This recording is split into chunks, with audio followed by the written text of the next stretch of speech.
আমরা ছোটবেলায় গল্প শুনতাম রক্তচোষা বলে একটা শব্দ, বা মানুষ মানুষ খেকো বলে একটা শব্দ, বা এত এত লালসা যে কত রক্ত আরো যে নেবে, নেশা থেকে যেন মুক্ত করা যাচ্ছে না। ঠিক সেই কথাটা আজকে আমার উচ্চারণ করতে হচ্ছে, যে আর কত প্রাণ গেলে তবে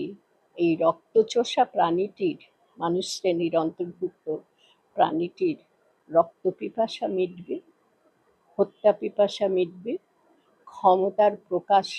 করা নামক যে এক ধরনের ঔদ্ধত্য,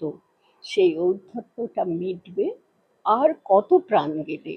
এরপরে আমরা অপেক্ষা করে থাকবো যার একটা কোন পরিবারে এরকম প্রাণ যাবে,